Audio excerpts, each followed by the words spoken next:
Topic would be on job evaluation. So job evaluation, by definition, is a systematic method that is actually used to determine the value or the worth of a job within an organization. So job evaluation ensures that jobs are compensated fairly, equitably, and also based on demands, responsibilities, and contributions, not just on the person's performance. So in jobs, we know there are issues that we will come by and issues that relate to gender bias on job evaluation schemes. By definition, gender bias is defined under job evaluation as a systematic disadvantage that affects jobs typically held by one gender, often resulting in an equal pay or recognition. So I need you to also relate as we get to explain these principles. In what ways will such disparities happen? Okay, so we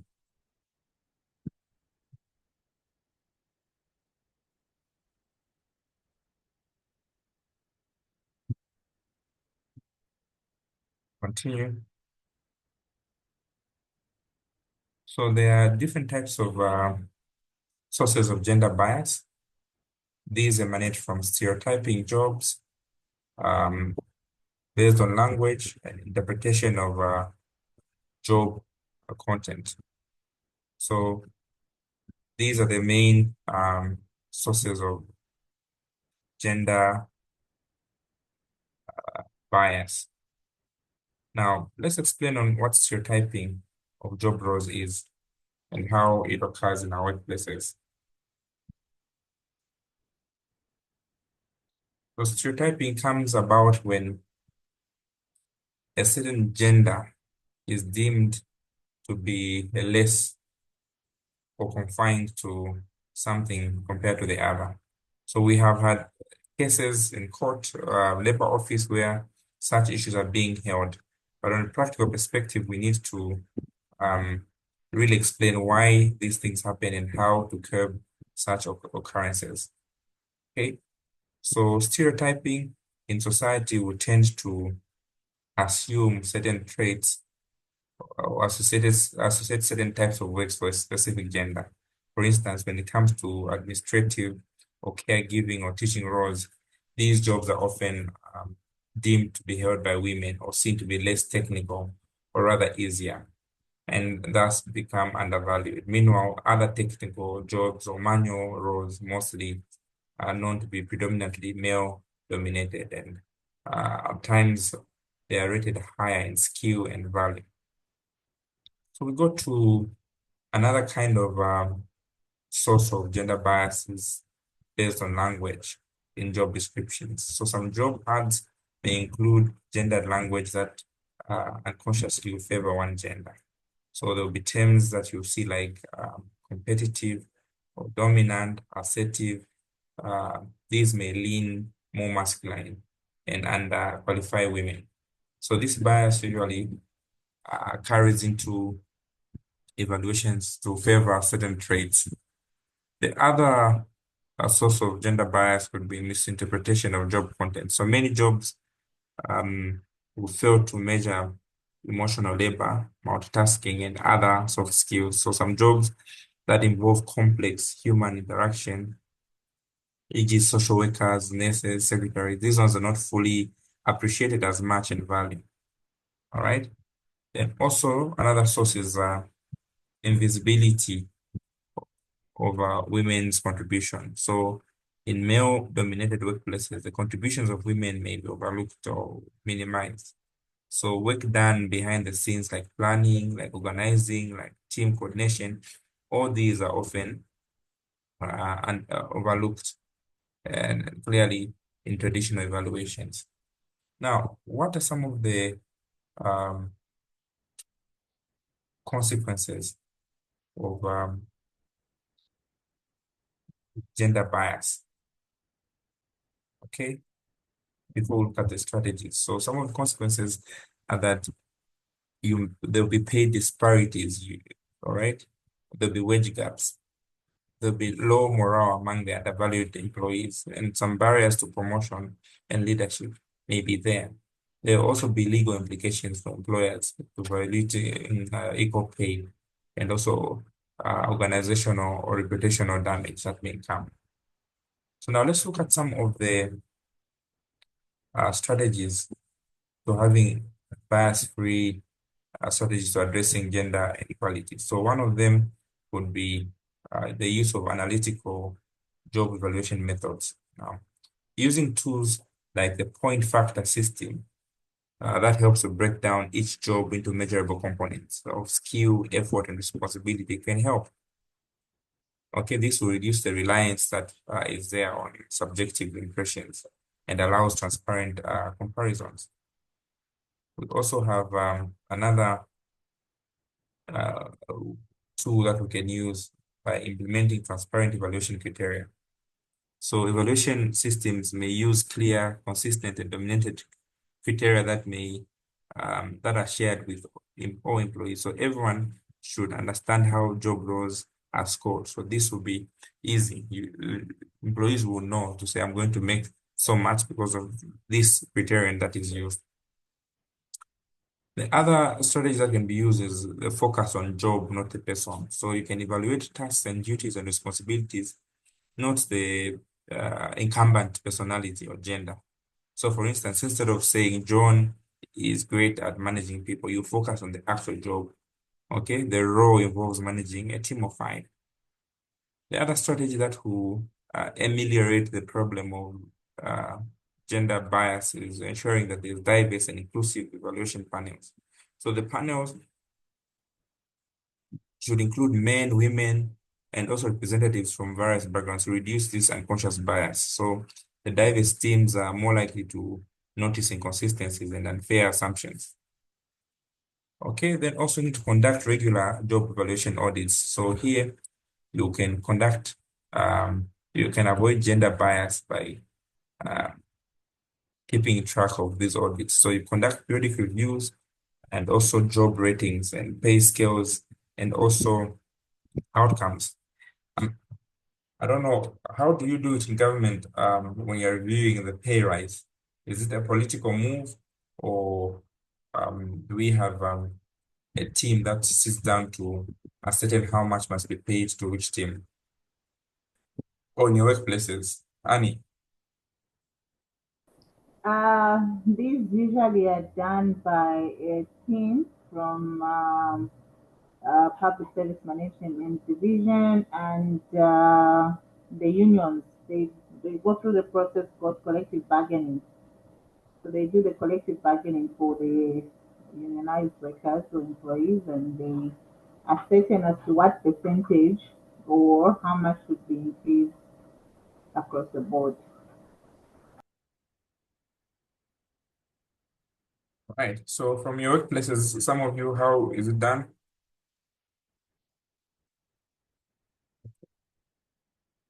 So we need to actualize these things so we understand how they are done. So now let's go to a point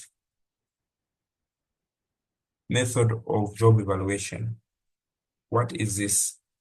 Okay, the point job. So in real life, many organizations, before I go to this, okay, we have a technical assistant. Usually these roles are male dominated. They may be evaluated by um, higher than a care assistant, like a female dominated person. So this may work. However, both will require similar levels of training. So there's need for reassessing the evaluation criterion so that the role or the roles of emotional effort, patient handling, and situational awareness are properly valued to close up the pay gaps. Now, we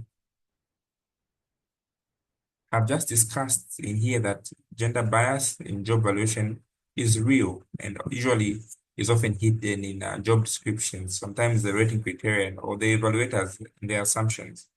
We also talked about how that male-dominated roles are often undervalued despite them having to require high skill or emotional labor. We talked about Bias-free evaluations can also help to do what to create more equitable workplaces and reduce the disparities in pay. Okay, so now we go to another issue at hand.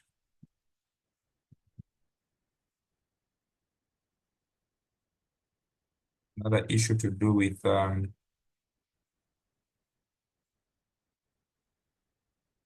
point evaluation. What is a point evaluation? What is involved there? Have we heard of this term? So when you're dealing with point method evaluation, we must understand that job evaluation is actually a systematic process that is used to determine the net worth of jobs within organizations. So this one actually forms the basis for creating fair and equitable pay by comparing jobs rather than people. So one of the most structured, in fact, widely used evaluation techniques is this point method. Now, what is this point method? Point method is actually a quantitative job evaluation technique which is used to assign a numerical value or points to various compensation factors within a job. So these points are then summed up, then they're used to determine a job's relative worth. The goodness is that it's objective and it's consistent, okay? And it helps to break down each job components. So there are 4 key steps that are used in this point method. Step 1 is called our job analysis. Job analysis. Here, under job analysis, we collect a comprehensive data about the duties, responsibilities, skills that are required for a job. Okay, so when you collect this information about the job's tasks, responsibilities, physical and mental demands, and working conditions, of course, the sources would be the job description, the interviews, the observations, questionnaires, workflow diagrams. For instance, if we are looking at a customer service representative, job analysis will review the tasks, okay, how handling complaints is done, answering queries, logging in customer issues, and the skills will entail communication, conflict resolution, responsibility, representing the company's image. Okay, the second step is identifying compensable factors. Okay, so we are looking at the steps. This is a structured step of the point method. So you identify compensable factors. So these are the measurable job features like the skill, effort, responsibility, working conditions. So these compensable factors are actually attributes of a job that are valued by the organization and are used to pay the job. So the skill in this case, we're talking about education, experience, the effort, we're looking at the physical and mental, then the responsibility, you're looking at accountability and decision making, and working conditions, we're looking at the hazards and stress. So for an electrician, for instance, skill and effort may weigh heavily. For a teacher, responsibility and work conditions may dominate, right? Then the third one is you need to assign each to a factor. So the goal here is basically to reflect the relative importance of each factor to the organization goal. So each compensable factor is now assigned with a weight, usually as a percentage, to see their impact in proportions. For instance, if you're looking at the factor of skill, the weight you're looking at is 30%, effort, 20%, responsibility, 30%, working conditions, 20%. So overall total must be 100.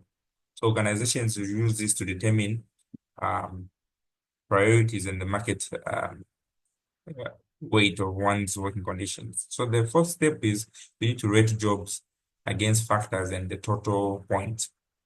Here, the goal is to ensure that you score each job based on how much each of the factors will contain. So for each factor, you can develop a scale, for instance, 1 to 5 or 1 to 10, and you rate each job. Then you multiply by the weight. So if in the skill it was 30%, the rating is 3, you multiply 0.3 times 3, which is 0.9. Effort, maybe 20%, you multiply by. So it looks something like this. so that you come up with an overall chart. Okay, then you give points, so you can repeat this and establish for each individual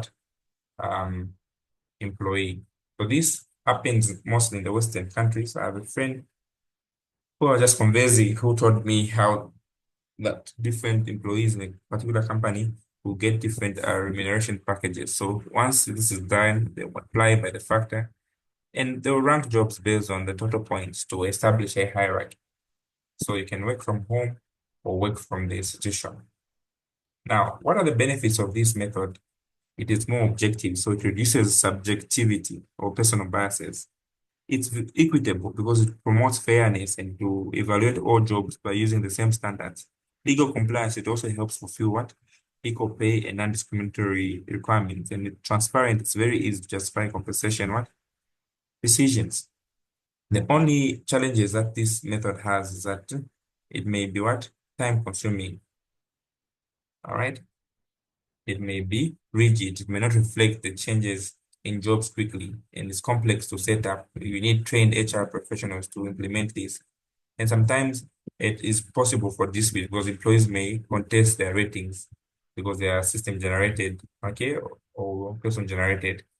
So what have we said are the 4 steps that are involved in this point method? Number one, we talked about job analysis. So you need to gather and document detailed document on the job data. Number two, you need to identify compensable factors. You need to select the key measurable aspects like skill, effort. Number three, you need to assign weight to the factors. You allocate them in terms of importance. Then you rate and score. You evaluate the jobs based on the ratings and the weight, then you rank them. So these are the steps that are involved in dealing with what? This point method evaluation. Okay, are we together?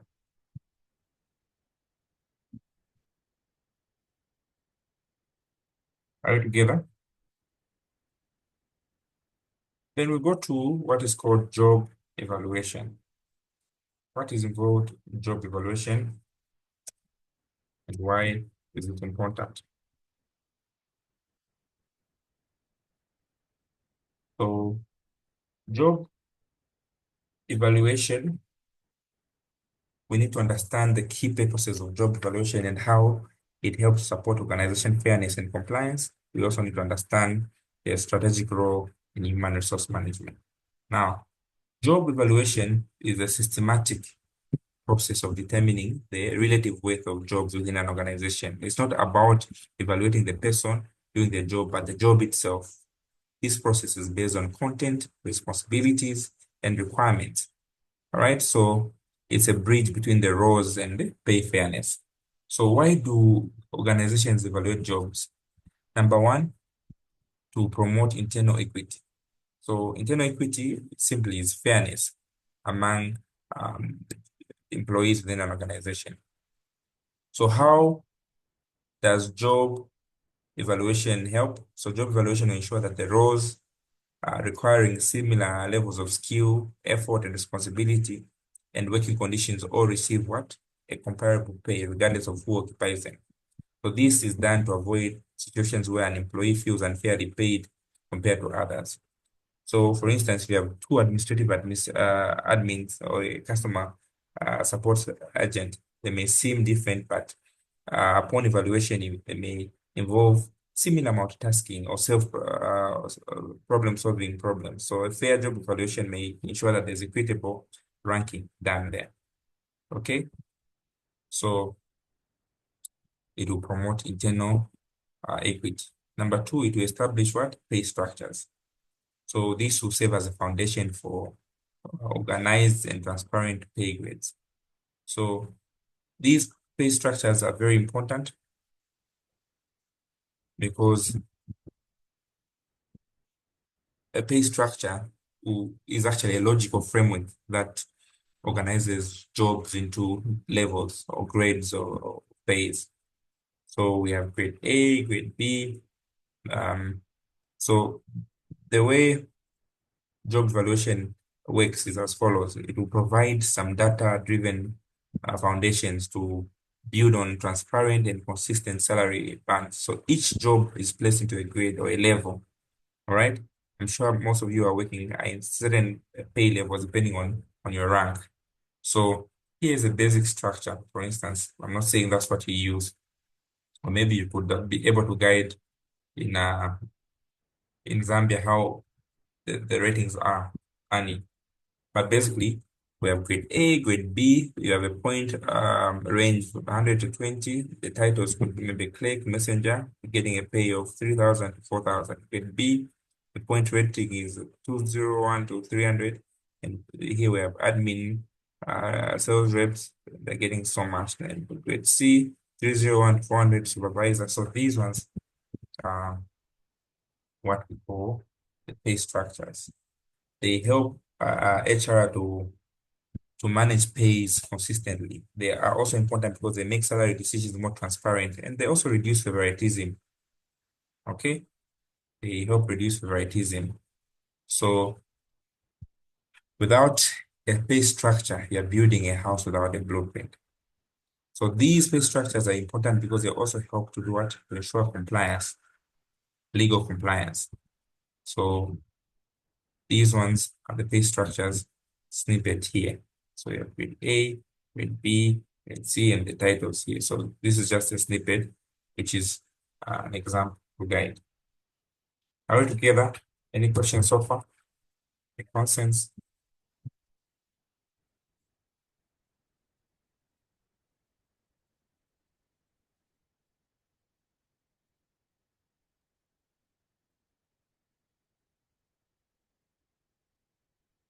Are you following? Yes, yes. Okay. So, yeah. Okay, so um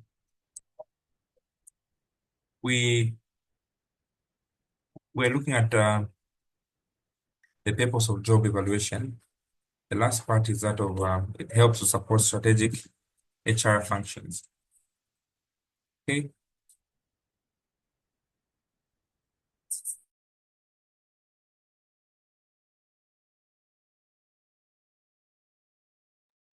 So we're talking about it helping to ensure that there's compliance. So by compliance, we mean um,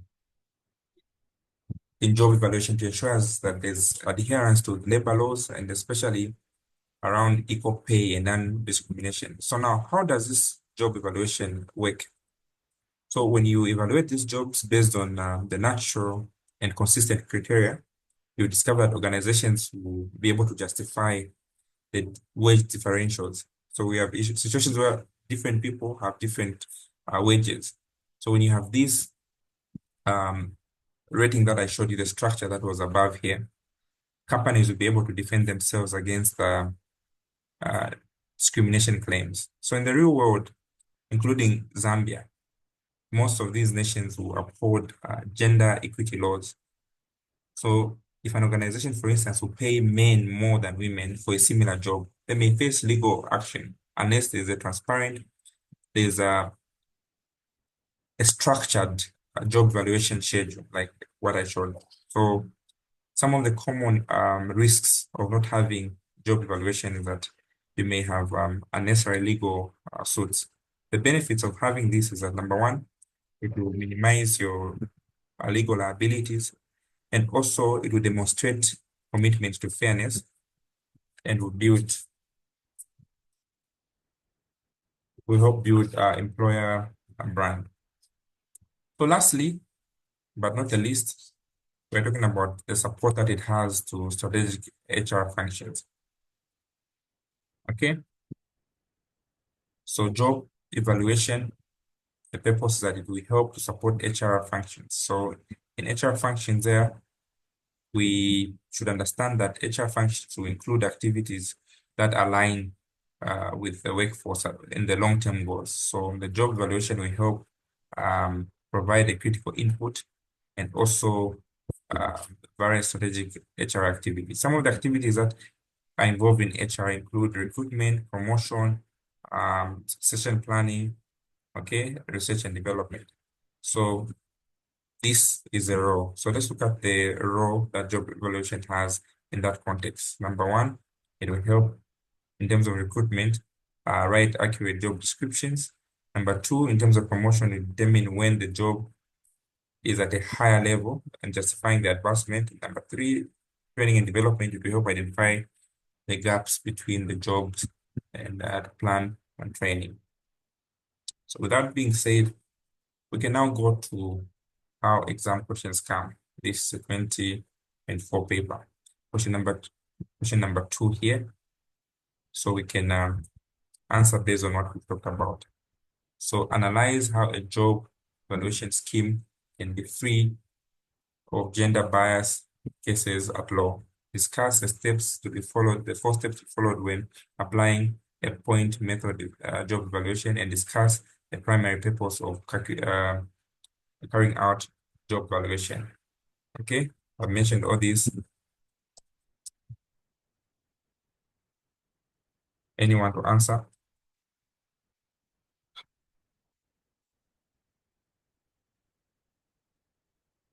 So I'll analyze how these schemes can be free from gender bias at law. We say number one, using what? An analytical job evaluation method. So these methods like the point factor system, they help break down jobs into measurable components. Number two, you need to define a compensable factors neutrally. Okay, so these factors must be defined in neutral terms. Okay, so we already answered those ones. So we said how, question number two, the gender bias schemes. We said can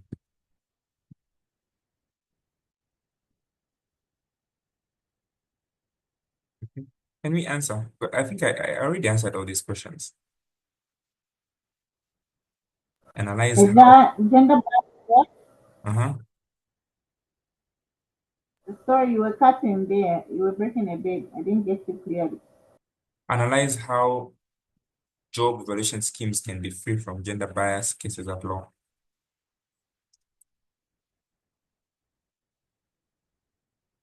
So we say number one, So, mhm, number one is by conducting analytical job evaluation. mhm, But you can use a point factor method, mhm. and then the second one is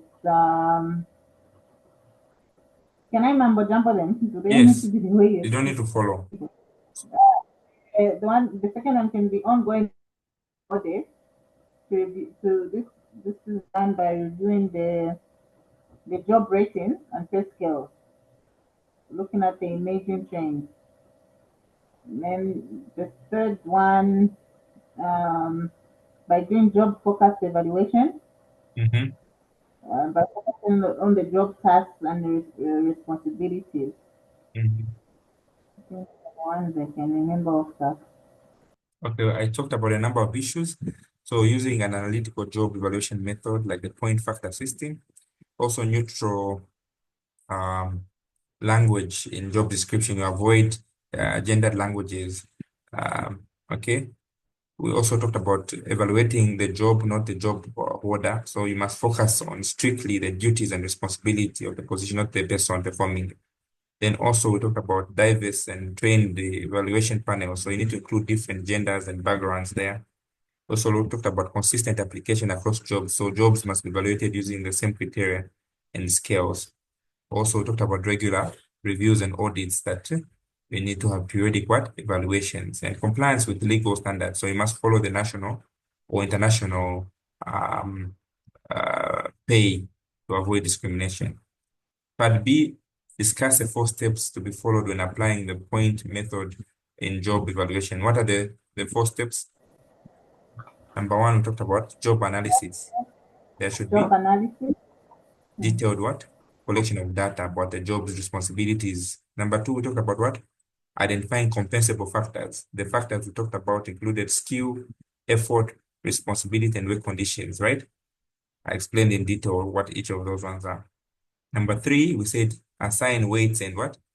And the degrees. So for each factor, you weigh according to importance, skill, responsibility, 30%, and also you divide into the levels 1 to 5, corresponding points. Then number four, you evaluate the job and allocate points. So each job is rated against all the compensable factors. So each point from each factor, they are added, produce a total. But C, discuss the primary role of carrying out a job evaluation.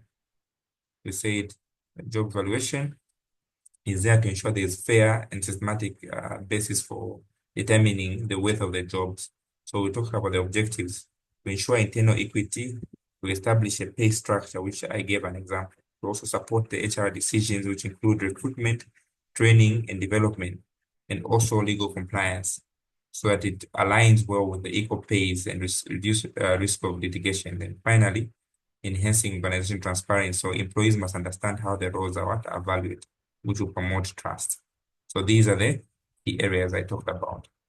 So all these answers are there in the pamphlet. So I just looked at question number 2 in depth. Is that clear?